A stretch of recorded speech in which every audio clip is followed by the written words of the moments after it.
Hi friends, इस video में हम देखने वाले हैं कि व्यंजनों में आने वाली अल्पप्राण ध्वनि, महाप्राण ध्वनि और अनुनासिक ध्वनि। देखिए, हम देखेंगे कि ये तीन ध्वनियाँ क्या है और इनमें हमें पढ़ना है कि तीन ध्वनियाँ कैसे और कहाँ पे है। देखिएगा, पहले अल्पप्राण का मतलब समझना जरूरी है, फिर महाप्राण और अनुनासिक। तो क्या है अल्पप्राण? अल्पप्राण का मतलब है कि किसी ध्वनि का, किसी वर्ण का उच्चारण करते समय उसका उच्चारण बहुत ही कम और मुख विवर से हवा भी बहुत कम मात्रा में और हमारे मुखमंडल में वह यानी कि मुख विवर में वह कम मात्रा में घर्षण होती है, तो वह अल्पप्राण है। और कम मात्रा में ही हवा बाहर निकलती है, वह अल्पप्राण है। तो देखिए, अल्पप्राण ध्वनियाँ वर्ण में से पहला वर्ण और तीसरा वर्ण, पहला वर्ण और तीसरा वर्ण अल्पप्राण ध्वनि होती है। अब हम इसे समझेंगे इस प्रकार से। तो इसकी परिभाषा है अल्पप्राण की कि वर्ण में से पहला वर्ण और तीसरा वर्ण, वर्णमाला में वर्ण में से पहला वर्ण और तीसरा वर्ण अल्पप्राण ध्वनि होती है। तो इनमें ये सब पहला वर्ण और यह तीसरा वर्ण, यह हुई अल्पप्राण ध्वनि। यह अल्पप्राण ध्वनि है, पहला वर्ण और तीसरा वर्ण। पहला वर्ण और तीसरा वर्ण यह होती है अल्पप्राण ध्वनि। अब हमें देखना है कि महाप्राण ध्वनि क्या है। कि महाप्राण ध्वनि जब वर्ण का उच्चारण करते समय हमारे मुख विवर से जो हवा बाहर आ जाती है, तो वह मुख विवर में तो वह आने वाली हवा जोर से हमारे मुख विवर से बाहर आकर गुजरती है और उस वर्ण का उच्चारण होता है, तो वह महाप्राण ध्वनि है।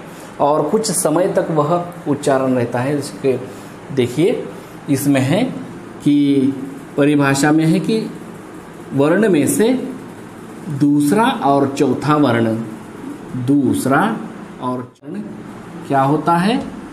महाप्राण, महाप्राण ध्वनि होती है। क्या होता है? महाप्राण ध्वनि होती है। और ये जो है, यह तीसरे वर्ण का है। ये देखिए, ये तीसरे वर्ण का, ये देखिए, ये है 1, ये है 3, ये है 2, ये है 4। ठीक है, ऐसा करेंगे, मतलब समझ में आएगा आपको। पहला वर्ण, तीसरा वर्ण महाप्राण अल्पप्राण ध्वनि, दूसरा वर्ण, चौथा वर्ण महाप्राण ध्वनि। अब उसका उदाहरण के रूप में हम अर्थ भी उदाहरण हम ले लेंगे, जैसे कि क, ख, ग, घ, इस प्रकार से हो रहा है ना। घ, घर्षण भी हो रहा है हवा का मुख विवर में और एक अबाध गति से, अबाध यानी कि बाधा भी नहीं है कहीं पर, अबाध गति से वह बाहर आ जाती है, तो वह महाप्राण कहलाती है। और अबाध गति नहीं हो यानी, और इसकी जो गति है तो वह गति कम हो जाती है और मुख विवर से हवा बाहर आ जाती है, तो वह अल्पप्राण ध्वनि है। क, ख, ग, घ, ऐसे। अब है क, च, ट, त, प, ये सब अल्पप्राण ध्वनियाँ हैं। ख, छ, ठ, थ, फ, ये महाप्राण ध्वनियाँ हैं। ग, ज, ड, द, ब, ये अल्पप्राण ध्वनि है। घ, झ, ढ, ध, भ, ये महाप्राण ध्वनि है ना। ये ध्वनियाँ इस प्रकार से है। अब आप सोच रहे होंगे कि ये जो पंक्ति है, तो इस वाली पंक्ति को क्या समझेंगे हम, है ना। ये तो छूट गई, तो ये छूटी नहीं है, अनुनासिक ध्वनि बाकी है। अनुनासिक ध्वनि किसे कहते हैं? जिस ध्वनियों का उच्चारण करते समय हवा, अब जैसे कि ब ऐसा करते समय मेरे मुख से हवा बाहर आ रही है, लेकिन इन सभी ध्वनियों का उच्चारण करते समय इस वाले पंक्ति के ध्वनियों का, इस वाले एक वाली जो तालिका है, इस तालिका की ध्वनियाँ, इनका उच्चारण करते समय हवा थोड़ी मात्रा में मुख से तो निकलती है, लेकिन अधिक मात्रा में हमारे नाक से बाहर आ जाती है। इसलिए इसे अनुनासिक वर्ण कहते हैं। इसे क्या कहते हैं? अनुनासिक वर्ण, या फिर अनुनासिक हम कहेंगे ध्वनि, अनुनासिक ध्वनि। तो अनुनासिक ध्वनि क्यों कहेंगे उसे?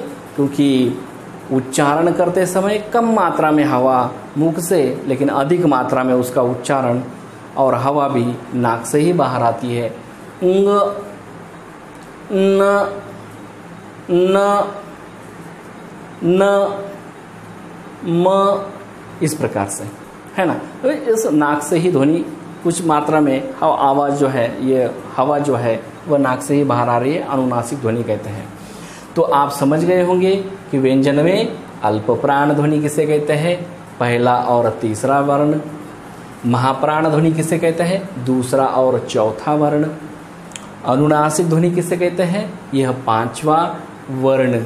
अर्थात ये सभी पांचवे वर्ण जो एक तालिका की, इस तालिका के ये पांचवे वर्ण, तो ये अनुनासिक ध्वनियाँ है।